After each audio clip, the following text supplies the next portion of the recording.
Welcome back, ladies and gentlemen. Hopefully, you all are not bored and asleep, or some of y'all are probably passed out after watching that very ugly and boring Dallas Cowboys victory over the Giants. I am gonna use this opportunity to talk about the tight ends and the defense as we are here for another episode on the Grade A Flicks channel as Grade A Fantasy does the preview for the tight ends and the defenses. We'll get into a nice little talk combining the two. I'm saving wide receivers because, yes, even though I already did the running backs, there's still a little bit of injury news there, with the Joe Mixon, Damian Pierce. Like I said, news will come out tomorrow with final practices, and if not, final walkthrough Saturday. But wide receivers still has quite a bit of news. Some wide receivers came up with some injuries. Like I said, Deontay Johnson came up with an injury for a hamstring. That came out of nowhere, so we're still waiting to see if the Philadelphia Eagles going to be without both their wide receivers. So it's a lot to wait for. So I wanted to wait for at least a little bit of news.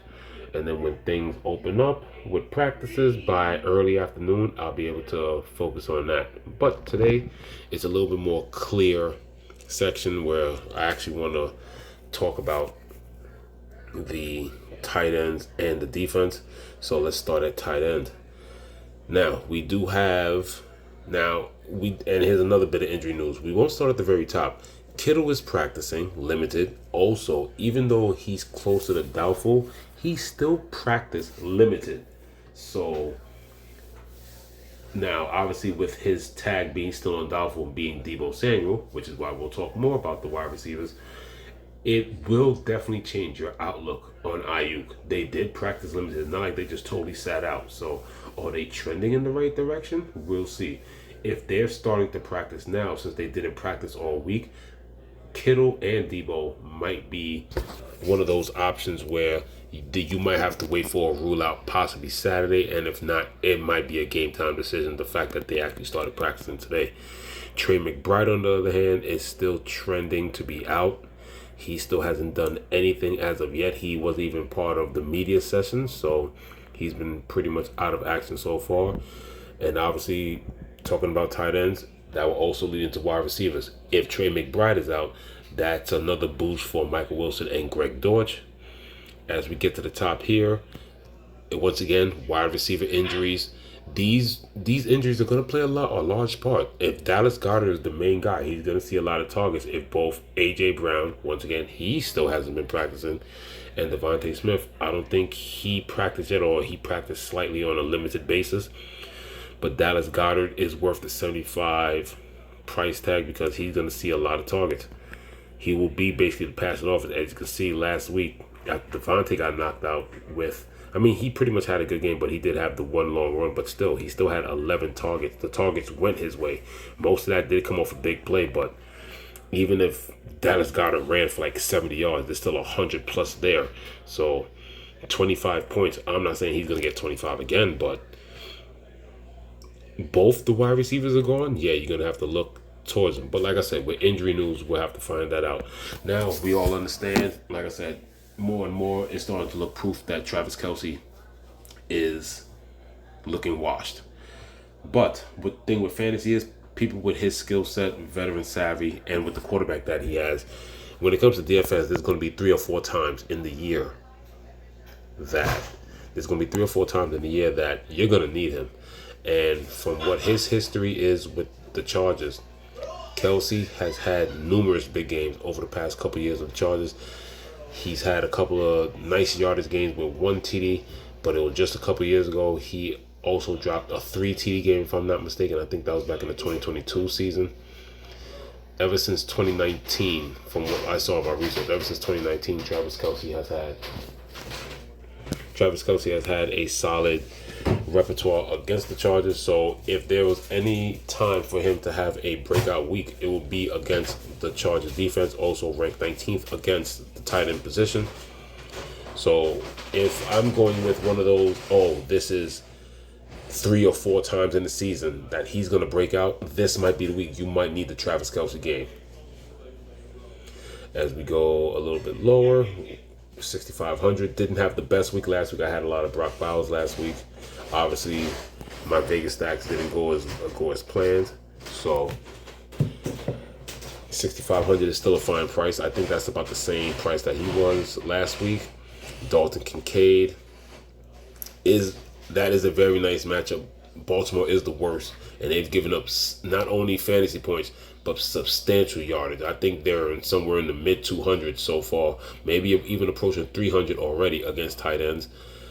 And right below him, at 6,100 and 6,000, you got Dalton Kincaid, and right on the opposite side, you got a Mark Andrews. Both are targets of their quarterbacks, especially in the red zone. Mark Andrews is also another one of the big names. I think this is also a game that he can break out as well. Other spots that I like to go to, and let me tell you something, I'm liking the option of paying down this week. This is my favorite part of this right here. Is around from here on down. I think I have 3 plays that I love paying down, and getting away from possibly most of this ownership. Dallas Goedert's ownership is gonna skyrocket if both his partners are out. McBride is definitely looking at a good game. Like I said, it's Washington, but I don't think he's playing. My favorite player actually is Mike Gesicki. Mike Gesicki, totally ignored, but obviously with the weapons of Waddle and Tyreek Hill, he definitely wasn't looked at by Tua. Plus, the tight end is not the biggest deal in the Miami offense. But for 5,600, I think he's a good cash play. He has the upside to be a tournament play. If he keeps getting these targets, Cincinnati's throwing the ball a lot. Decent running game, but they're throwing the ball a lot, and they really, really need to get things going. Gesicki also is still part of the passing game, as you can see, with Higgins back in the game. With Higgins healthy, and Higgins did look great, he still got 5 targets, almost 50 yards, 9 targets the week before for 91. The talk was they wanted to get the tight end in more. Even with Andre Yoshisova, the young slot receiver that they have, Gesicki's still part of the offense. Like, obviously, their ceiling gets higher with, like I said, if Yoshi was to get hurt, or if Higgins was to get hurt, or if Chase were to get hurt. But I like him as a cheap option. My next option against a pitiful team, I think Tank Dell is leaning towards being out. He's definitely playing with an injury. He's not 100% healthy.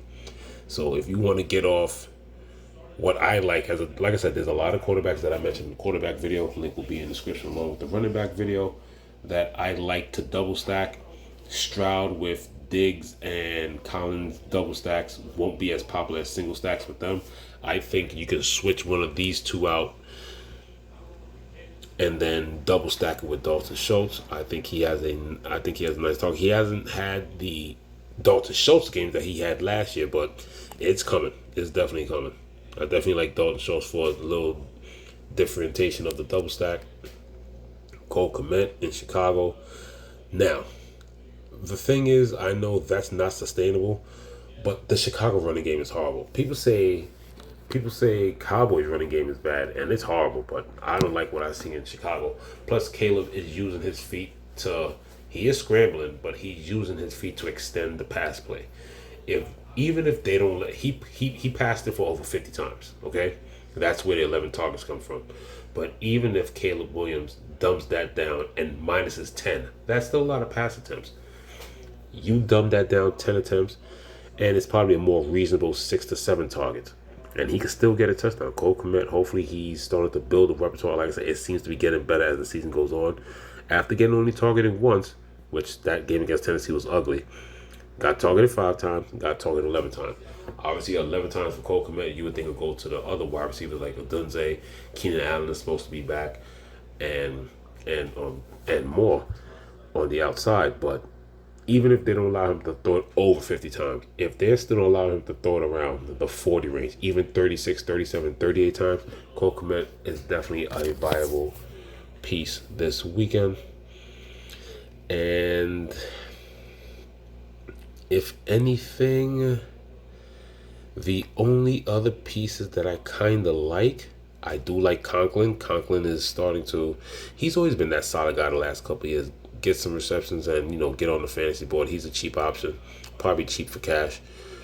Jets are another team that wanted to get the tight ends going, so Conklin is the option. You already know me when it comes to these shadowing lockdown corners. Garrett Wilson is going to be facing Patrick Surtain this week. So that means when it comes to the Jets passing game, I like Brees Hall because he's gonna get 4 to 6 targets from Aaron Rodgers on the screen passing in the flat. It's going to go to Allen Lazard. You're going to probably get a couple D shots to Mike Williams. And Conklin's going to get a little bit. Might even get a goal line. Might even get an inside the 10 look.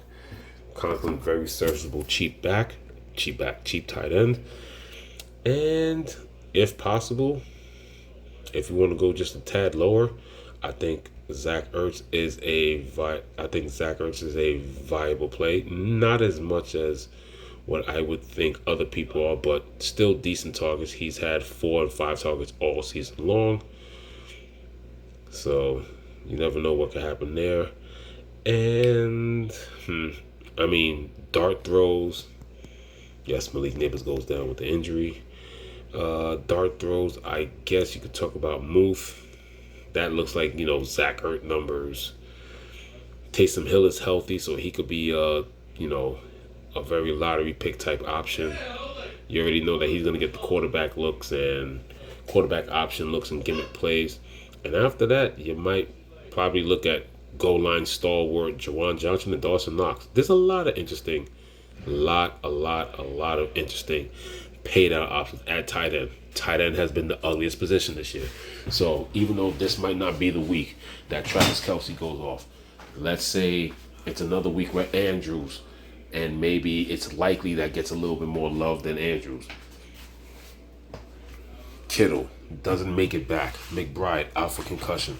Let's say if the Las Vegas Raiders struggle again. Last week, it looked like he was on the upkeep the way he looked, and then boom, last week didn't work out that way for the people who were heavy on Brock Bowers.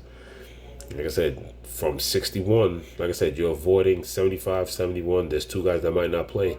You might want to start looking at at the tight end from the 6,100 mark and down. As we scroll on, we'll go to the defenses. A lot of nice options. I'm just gonna go here real quick once again, depending on injury. If both wide receivers are out, I think Tampa Bay possibly becomes the top play. Defense is still dealing with their own injuries, but if all you got to worry about is Jalen Hurts and Saquon Barkley with the tight end, I think that's definitely, and like I said, Jalen Hurts has been prone to throw an interception or 2, pass back, drop back a lot, take some sacks. I think Tampa Bay's a nice option at 3,700. I know I'm supposed to normally start at the top, but if that injury news comes out that both Devontae Smith and A.J. Brown, Tampa Bay will be garnering ownership. As we start from the top, San Francisco, even though they're dealing with some banged up injuries, they're at 5,000 with New England. Cleveland defense, 4,900. You kind of thought they had a better matchup last week with the Giants, but they didn't come through for you. Possibly the best defense on the board, which should be 5,000. I understand stat-wise why San Francisco's there, but Jets are at home against a still struggling Denver offense. Like I said, it just can't really get out the way. Bo Nix is still working out the rookie kinks. They look good against Tampa Bay, but the Jets defense is way better than Tampa Bay. That's totally false. I understand why they're there, but Cincinnati's defense does not look like a $4,700 defense. I will not be playing them at all. Kansas City is a nice option at 4,600. Like I said, that defense plays solid. Limited Justin Herbert. There's also a couple other people on the Chargers battling injury. I think it will be smart to probably sit Herbert. If they sit Herbert, then Kansas City definitely skyrockets, even though Harbaugh likes to keep the ball on the ground. Week 5 is the Chargers bye week, so that gives Justin Herbert and the other injury woes a good full 2 weeks of rest if they need so. I think that would be normally the smart thing. The Chargers are one of the teams that have an early bye week in week 5 after this week. Steelers are obviously an option. Anthony Richardson is struggling early. They can turn the ball over for him, so Steelers are a great option. Right now, if anything, besides San Francisco, I would definitely move the Jets up over these guys. Kansas City will slide up, and Pittsburgh will slide up right behind them. Other top plays, I mean, it's still not clear that he is trending in the right direction. Maybe they keep him out for 1 week if he's still looking this good. He's still not 100%, but he is better. If not, Minnesota on the road is viable. Chicago's also viable this week. That defense is pretty solid. They can make some plays. And don't forget, I used to talk about this last year in my episodes. A defense going against LA within the last, I think it's the last 4 or 5, maybe 6 years, if I remember the stat properly. When it comes to throwing a pick six, Matthew Stafford leads the league. He is susceptible to that. Going down here, I think it's a nice risk. They're not too expensive. They're not too cheap, but they're right there in the middle. I think Houston against a pitiful Jacksonville team that really can't get out their way right now. And Houston likes to blitz. Houston does like to blitz. So Raheem Morris will send the pressure to oh man, why is the quarterback blanking right now? Trevor Lawrence. I think Houston. I've started building some lineups already, and I really you're saving on defense. So from $5,000, you're saving $900 that can go somewhere else. I've been landing on Houston a lot. As we continue going down here, other top plays that I like. I mean, both of these teams are about ranked. Like, they're going against running QBs, which could be pretty risky, but they're both options. Buffalo and the Ravens. Kind of funny that they're both 3,800 and going against each other. When it starts coming to the cheap defenses, are the Vegas Raiders an option? Yes, because of how bad Deshaun Watson is and because of his turnovers, taking sacks and throwing interceptions. They're an option. But if you made me coin flip 3,700, like I said, 2 injuries.